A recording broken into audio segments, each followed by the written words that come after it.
Hey guys, this is Hell Hades. This is a Raid Shadow Legends video. Guys, I've got a really exciting video here. Probably the best epic they've released all year. In the last 12 months even.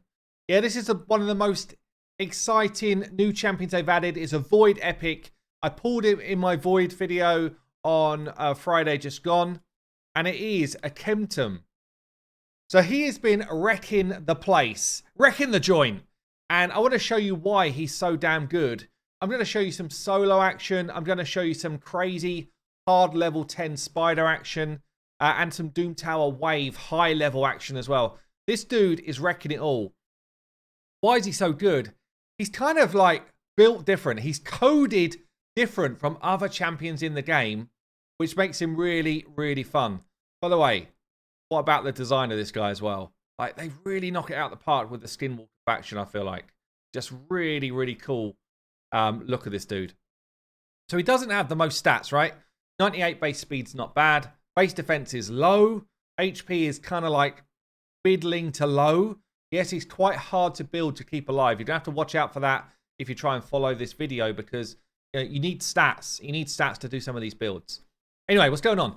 Is A1 a triple hit? Each hit, if you book it, 50% chance of placing a poison for 2 turns. So, if we just consider some of like the good poisoners back in the day. Steel Skull was a good poisoner back in the day.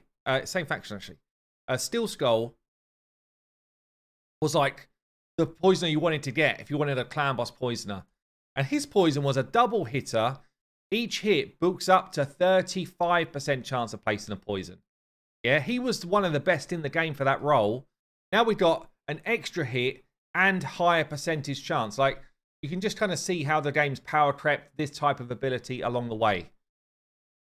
So we've also got here, if the target's under Hex, each hit, again, 50% chance of applying a debuff spread. This is maybe the best debuff spread in the game. It's so good, actually. Like, you could take a single target HP burner, and as long as he puts Hex out there, he could spread HP burn everywhere. You could take single target, decrease speed, apply it everywhere, decrease attack, decrease defense, whatever it is. Every time he's hitting with his A1, he's got a chance to spread it, to spread the debuffs anywhere where there's Hex. Makes him phenomenal for waves, like phenomenal, or just high amount of enemy kind of content. So this is a brilliant A1. So one of my favorite A1s in the game. Like, in the game. So we've then got an A2, another triple hit. So he's got 2 triple hit abilities. Makes him awesome for Giant Slayer as a mastery, by the way. This one, each hit books up to 75% chance of applying Hex. Each hit. You should apply Hex every time you fight. Because 3 times, 75%. Some proper maths dude will probably be like, yeah, but that's only an 89% chance or something. I don't know what the actual chance is, but it's high that you're going to get everybody with Hex, yeah? If enemies are not under a Hex, each hit has got a chance to apply it. So, sorry, yeah, you either apply it or you extend it. Yeah, it's nutty. Keep Hex out there very easily with this dude. And when Hex is out there, we get the debuff spread going. Also, his passive. This is where he's kind of coded uniquely. Books up to 100%. 100% chance of inflicting damage from 1 poison debuff to enemies under Hex. Now, you're probably like, oh, what? So a poison goes off. It does, but the weird thing is, it applies the damage as if he's hitting. That's the unique part. It applies the damage of the poison as if he's going in there, grabbing a poison ball and smashing it in somebody's face. It is weird the way they've done it, but also very cool. It means that if you was to build him like regen set, you don't get the full benefit of him doing the damage. Actually, you want to build him lifesteal set, because then when he's hitting, you're gaining your health back. Very cool. So yeah, this is a very cool part of his passive. He's also got speed in all battles. Like, this dude keeps giving. He's the gift that keeps giving. So I'm going to show you how I built mine out, and I'm going to show you some interesting content here. So my one, I've gone for lifesteal, as I said. Where is he? Lifesteal set with perception, because I just needed to get stats. Yeah, it's hard to build to do the content I'm trying to do. I've needed good gear. I've needed a good great haul, all of that stuff. Yeah, so don't think you can just grab one and go and fight the hardest content in the game with no gear. That's not what this guy is. but you can fight the hardest content in the game with decent gear, okay? Or you can come back a stage with sub-average gear and probably do it there. Like, you don't have to farm the highest stage in the game, but he's capable of doing it. So AKEMTUM here, these are quite low stats, honestly, for a solo type of farmer. 43k health, 3.3k defense. So basically tanky build. I'm not going for damage. I didn't push crit rate, crit damage, any of those type of things. I pushed a fast speed. You don't need this much speed for the dragon stuff I'm going to show you, but you do for the spider. These stats were what I needed for spider. When I did dragon first time, I had about 215 speed and I had about 200 accuracy. So you could just bear that in mind if you're just going for the dragon stuff. Yeah, but I did have a tanky build. Masteries, as I say, I've gone Giant Slayer. I've gone for Whirlwind of Death. Give me more speed if people die. Wrath of the Slain, more damage when people die on my team. I went for Blood Shield just to give myself a bit more survivability, honestly, through waves and stuff, but probably didn't need it. I've gone for Arcane Celerity, more turn meter when debuffs wear off. And then I've gone to increase the chance of me placing those poisons and spread it. Not spreading, but placing the poisons. Doesn't increase the chance of spreading, I don't think. Might be wrong, though. Might be wrong. Comment below if you know the answer to that. Now I'm thinking about it, I'm not 100%. But yeah, I booked him out, all of that type of stuff. So let's show him first in... Let's show him first in the real deal, Spider 10 hard, right? Because since the nerf, Spider 10 hard, you can't do it in 3 seconds anymore. But you can do it with a crazy easy team. And these champions can be replaced, yeah? Basically, I've got someone who's given me block debuffs. That's going to be Seducer in my team. Just so that when the spider gets a turn, I don't get slept. I don't really want AKEMTUM to be asleep. No napping in this fight, AKEMTUM. We need you.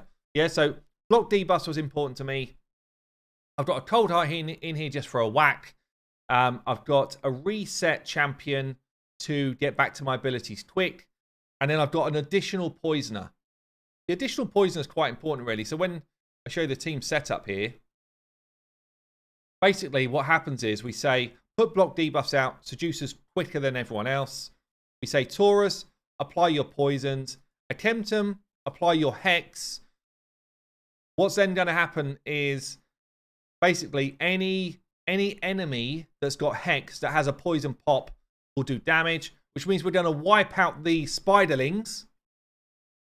The spider's then going to hit us.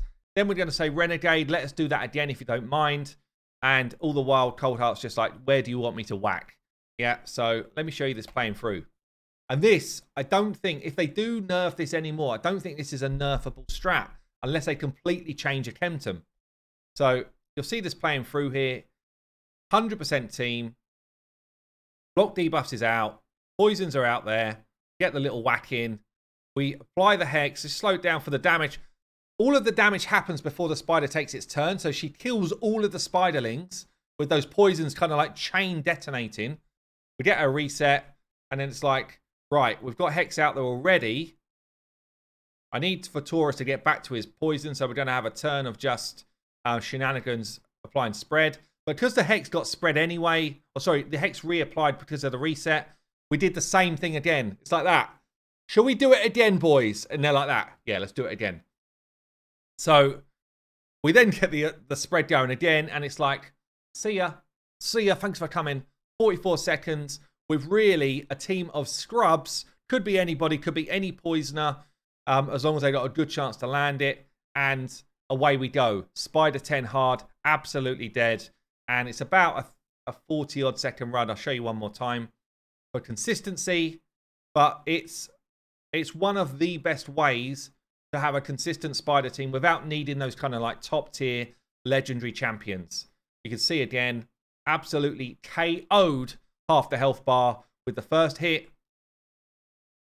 We reapply our hex in a second. Now, everyone takes a bit of a nap. And again, we got the same level of damage out. Taurus says, I'm just going to go for this again, boys. What do you reckon? Pump it out there again. And because we got hex, dead. Very dead, my friend. 42 seconds. And we get a nice rare piece. So that's one area of the game where AKEMTUM is top draw. Okay, for Dragon 25, you do want to be running 4 food champions to get his extra speed when they die. I do have an AI set up here just because he's a little bit wonky if you just let him run. So I open with the Hex and don't do it again after. Round 2, Hex whenever you can. Round 3, we don't want to Hex at all on the boss.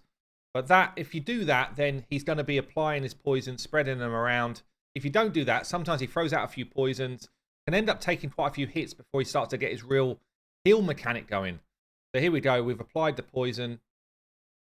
Now started spreading it around. And every time a poison goes off, we heal. And we heal a lot. Like, we heal for a ton. So you just got to get through past that first element of, can we get poisons to start popping? In fact, I'm thinking about it. Where I've got his mastery set up to have the chance to apply poisons for an extra tick, probably don't want that. Probably don't want that because you want the poisons to start popping as fast as possible. Wave 1's easy. This wave's much harder. There is more chance of you to come into trouble here. Again, as long as you start getting poison spread around, you should be fine. It looks like it's kind of dicey. It looks like we're in trouble, but really we're not, because as soon as there's poisons out there that he can spread, he heals for so damn much. Like, he heals for a ton. So yeah, it's definitely important. But as I said earlier, the builds are tough. Because he's so squishy as a natural champion, you do need good defense, good HP, like 45k HP ideally, over 3k defense ideally. Ideally, you have resistance so that you can deal with the stuff coming at you. You need at least 200 accuracy. And ideally, like more than 220 speed, I would say, to do this on a consistent basis. But once you get to this stage, because we just A1, we apply so many poisons, like the dragon goes down actually quite quick. And for Dragon 25 as an epic, I mean, he's competing here with the big boys, Theodore, Tomb Lord, Bad L, etc. Like, he's really competing at a high level in terms of time for Dragon 25. So I know some of you are probably like, yeah, why aren't you showing us hard Dragon nowadays? Well, I feel like not many people really can get there with the amount of sort of stats and additional champions you need. But there you go, pretty quick, 149. And yeah, AKEMTUM is nutty. Right, I just want to finish up here by trying to showcase a different side to this dude. I'm going to put him in a stun set here and see what he can do. So he's got stun with perception. He's still pretty quick. Good health and stats. Just want to make sure in team setup again, you open with his Hex, because if you don't, he'll open with a poison. And honestly, it's a shame because it kind of, his AI is a bit wonky. Like, you shouldn't be opening with that poison. AKEMTUM, sort yourself out. You should be opening with your Hex, please. But we're going to throw in some other poisons here as well. So because we've got so many potential hits going on, the stun set should be insane value. You can see here, so the stuns are going off when a poison pops, even though we're not physically touching the enemy. If I can slow it down so you can see, every time a poison pops, there's a chance to stun. It's hard to see when there's so many debuffs out there, actually. But we're going to go into wave 2. See if we can show this here. One stun off there just because he does a triple hit anyway. Here comes some poison. So, stun. See this stun here? Now, I didn't hit him. I did not hit him, but he got stunned. Block debuffs is going to stop us doing that, so it's going to wreck our party. But it's actually kind of nuts. It's actually kind of a crazy mechanic. Again, it feels like it shouldn't happen, but it happens. Yeah, so I do feel like people that are struggling for high-level Doom Tower, all of a sudden, I'm going to fail this one, it looks like, but all of a sudden, it gives you an avenue to have a different form of control champion. And that's kind of funky. It's kind of funky. It's kind of cool. Obviously, I've died. Egg on my face, but you get the idea. So there you go, guys. I think AKEMTUM is one of the most versatile champions. I've not even scratched the surface of how good he is in Clan Boss. He does obscene damage there with the poison output he does. Up there, you know, a Cult Brawler level of poison output. Really strong. He's also incredibly strong in Hydra. As I say, spreading those debuffs across in Hydra. He's one of the best epics in the game. AKEMTUM. I've been Hell Hades. I'll see you later.